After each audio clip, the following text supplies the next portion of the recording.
പരീക്ഷകൾ തുടങ്ങിക്കഴിഞ്ഞു. പക്ഷെ ഞാനിപ്പോഴും വേറെ ഏതോ ഒരു ലോകത്താണ്. ഇനിയും പഠിക്കാനായിട്ട് ഒരുപാടുണ്ട്. എനിക്ക് ഇതുവരെ അറിയുക പോലും ചെയ്യാത്ത ടോപ്പിക്സ് കവർ ചെയ്യാനുണ്ട്. ഞാൻ ഒരുപാട് പുറകിലാണ്. കഴിഞ്ഞ എക്സാംസ് ഒക്കെ എങ്ങനെയാണ് അറ്റൻഡ് ചെയ്തത് എന്ന് പോലും എനിക്കറിയില്ല. ഞാൻ വലിയൊരു പരാജയത്തിലേക്കാണ് നടന്നെടുത്തുകൊണ്ടിരിക്കുന്നത്. ഇങ്ങനെയൊക്കെ നിങ്ങൾക്ക് ഇപ്പോൾ തോന്നുന്നുണ്ട് എന്നുണ്ടെങ്കിൽ then my friend, still you have time. ആദ്യം തന്നെ എനിക്ക് നിങ്ങളോട് പറയാനുള്ളത് കൺഗ്രാറ്റുലേഷൻസ് എന്നാണ്.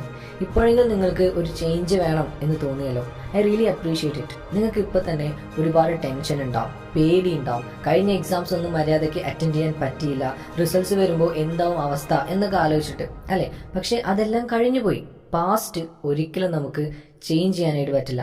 അതേപോലെ തന്നെ ഫ്യൂച്ചർ എന്താകും എന്ന് ആലോചിച്ചിട്ട് ടെൻഷൻ അടിച്ചിട്ടും ഒരു കാര്യമില്ല. നിങ്ങൾക്ക് എന്തെങ്കിലും ചെയ്യാൻ കഴിയുമെങ്കിൽ അത് ഇപ്പോഴാണ്, ഈ സെക്കൻഡിലാണ്. കഴിഞ്ഞുപോയ എക്സാംസ്, അതിന്റെ റിസൾട്ട് എല്ലാം നിങ്ങൾ മറന്നേക്കാം. All you have to do is just focus on your present. The best time to plan a tree was 10 years ago. The second best time is now. ഒരു ചൈനീസ് പ്രോവർബാണ്. ഒരു മരം നടാനായിട്ട് ഏറ്റവും മികച്ച സമയം 10 വർഷം മുമ്പായിരുന്നു. രണ്ടാമത്തെ മികച്ച സമയം ഇപ്പോഴാണ്. അതുകൊണ്ട് ഇപ്പൊ തുടങ്ങുക. ബുക്സ്, സ്റ്റഡി മെറ്റീരിയൽസ്, നോട്ട്സ് എല്ലാം എടുത്ത് റെഡി ആയിട്ടിരിക്കുക. ഓർക്കുക, ഫസ്റ്റ് സ്റ്റെപ്പ് പോലെ തന്നെ അല്ലെങ്കിൽ അതിനേക്കാൾ ഇമ്പോർട്ടൻ്റ് ആണ് ലാസ്റ്റ് സ്റ്റെപ്പ്.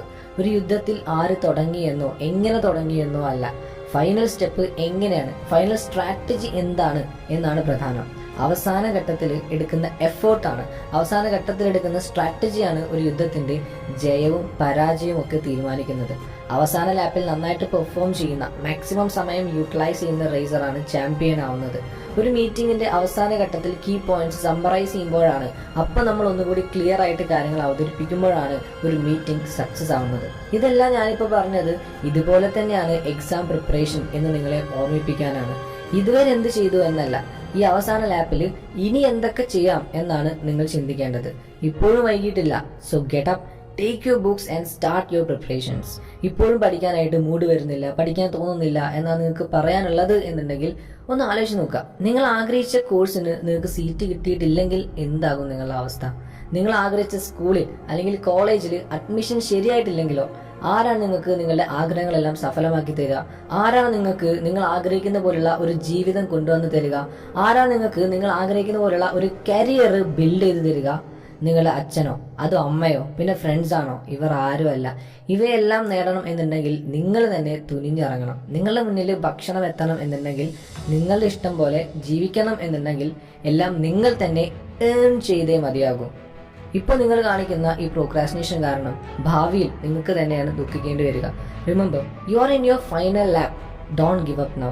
ഇനി വിരൽ എണ്ണാവുന്ന ദിവസങ്ങൾ മാത്രമേ നിങ്ങൾക്ക് എക്സാമിനുള്ളൂ. സോ പ്ലീസ് അടുത്ത കുറച്ച് ദിവസത്തേക്കെങ്കിലും സോഷ്യൽ മീഡിയ ഒക്കെ ഒന്ന് മാറ്റി വെച്ച് പഠിക്കാനായിട്ട് മാത്രം ഇരിക്കുക. അത് കുറച്ച് ബുദ്ധിമുട്ടുള്ള കാര്യമാണ്, എനിക്കറിയാം. ബട്ട് ഭാവിയിൽ നിങ്ങൾ റിഗ്രറ്റ് ചെയ്യുന്നതിനേക്കാൾ നല്ലത് ഇപ്പൊ കുറച്ച് ബുദ്ധിമുട്ടുന്നതാണ്, അല്ലേ? കുറച്ചെങ്കിലും സ്ട്രഗിൾ ചെയ്യാതെ നമുക്ക് എന്തെങ്കിലും നേടാനായിട്ട് കഴിയുമോ? ലൈഫിലൊന്നും തന്നെ നിങ്ങൾക്ക് ഫ്രീ ആയിട്ട് ലഭിക്കാൻ പോകുന്നില്ല. ഇനിയും എന്താണ് നിങ്ങൾ ആലോചിച്ച് നിൽക്കുന്നത്? ഹറിയപ്പ്, നിങ്ങളുടെ സമയമാണ് പോയിക്കൊണ്ടിരിക്കുന്നത്. Take you books, start studying. Just focus on studying. റിസൾട്ട്സിനെ കുറിച്ച് ആലോചിച്ച് ഇപ്പം നിങ്ങൾ ടെൻഷൻ അടിക്കേണ്ട. അതൊരിക്കലും നമ്മുടെ കയ്യിലുള്ളൊരു കാര്യമല്ല. നമ്മൾ ചെയ്യേണ്ടത് ട്രൈ ചെയ്യുക എന്നതാണ്. റിസൾട്ട്സ് പിന്നീടുള്ള കാര്യമാണ്. നിങ്ങൾ നിങ്ങളുടെ 100% കൊടുത്ത് പഠിക്കുക. ഡെഫിനറ്റ്ലി അതിനുള്ള റിസൾട്ട് നിങ്ങൾക്ക് കിട്ടും. മറ്റുള്ളവരെ കുറിച്ചൊന്നും നിങ്ങൾ ബോധേഡാവേണ്ട കാര്യമല്ല.